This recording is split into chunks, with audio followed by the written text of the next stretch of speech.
نبی کریم صلی اللہ علیہ وسلم نے فرمایا کہ جو شخص سوال کرنے سے بچنا چاہے، یعنی دنیا والوں کے آگے ہاتھ پھیلانے سے یا مانگنے سے بچنا چاہے تو اللہ اسے بچا دیتا ہے۔ جو بے نیاز ہونا چاہے زمانے والوں سے، دنیا والوں سے، تو اللہ اسے بے نیاز کر دیتا ہے۔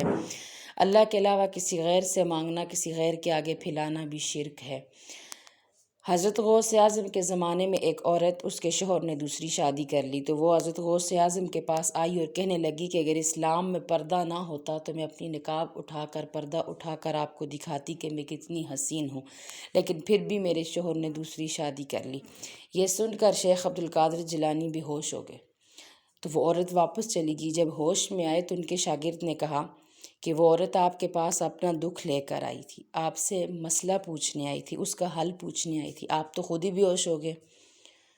تو شیخ عبد القادر جیلانی نے کہا کہ ایک عورت اپنے حسن میں، اپنے شوہر میں، اپنے حیات میں، اپنی زندگی میں کسی دوسری عورت کو برداشت نہیں کرتی تو میرا اللہ کتنا غفور و رحیم ہے کہ وہ اپنی ذات میں کتنے شریکوں کو برداشت کرتا ہے۔ تو مشرک کی کبھی بھی بخشش نہیں ہوگی۔ جو انسان شرک کرتے، آج ہمارے دور کے اندر، آج ہم امت مسلمہ، ہمارا عقیدہ اللہ ہونا چاہیے، قرآن ہونا چاہیے، نماز، لیکن نہیں، ہمارا عقیدہ اگر ہمارے کوئی کام بگڑ جاتے تو فلاں بابے کے پاس جانے، ہم زیارتوں کو منت مانگ لیتے، فلانی زیارت پر جائیں گے تو میرا کام ہو جائے گا۔ اگر کوئی بے اولادہ ہے تو ہم نے فلانی زیارت کی منت مانگی ہے کہ مجھے بچہ ہو یا میں وہاں پر جاؤں گی، چڑھاوا چڑھانا ہے، تو یہ شرک ہے۔ مشرک کی بخشش اللہ کبھی بھی نہیں کرے گا۔ اسی طرح کسی کام میں بھی ہم اللہ کے سامنے، اگر ہم تنہائی میں آدھی رات کو مصلی بچھا کے اللہ کی عدالت میں بیٹھ کر اللہ سے مانگیں تو اللہ ہمارے کام کر دے گا۔ کن فیکن سے دنیا بنانے والا اللہ کی ذات ہے، تو پیر کوئی کسی کو نہیں دے سکتا، صرف اللہ ہی دے سکتا ہے۔ اللہ ہی کی ذات ہے، قادر ہے، دینے والی ہے۔ جو خود ڈھیروں منوں مٹیوں کے نیچے سوئے ہوئے ہیں وہ ہمیں کیا دیں گے؟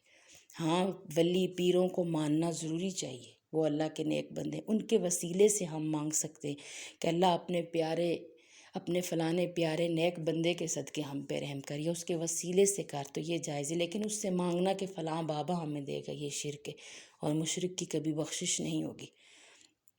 جہنم کی آگ سے ڈریے۔ یہ دنیا کی آگ جب دنیا میں لائی گئی تھی ابن آدم کے کھانے کے لیے تو اسے 7 سمندروں کے پانی سے دھو کر ٹھنڈا کر کے لایا گیا تھا، پھر بھی ہم اس کی تاب نہیں رکھ سکتے۔ اگر ہاتھ جل جاتا ہے تو سکون نہیں آتا۔ تو وہ جہنم کی آگ کو ذرا سوچیں، جس کے اندر دروغے بھی آگ کے، جس کے دروازے بھی آگ کے، جس کے سامان بھی آگ کے، جس کے اندر آگ ہی آگ ہے۔ فرشتے بھی بات کریں گے تو منہ سے آگ نکلے گی۔ اگر پیاس لگے گی تو جہنمیوں کی زخموں سے بہتا ہوا خون اور پیپ دیا جائے گا، گرم پانی دیا جائے گا ابلتا ہوا، جو پیتے ہی آنتڑیں جو ہیں باہر نکل آئیں گی۔ اتنا سخت عذاب، اس کو سوچے، یہ 4 دن کی زندگی ہے، پھر اندھیری رات ہے۔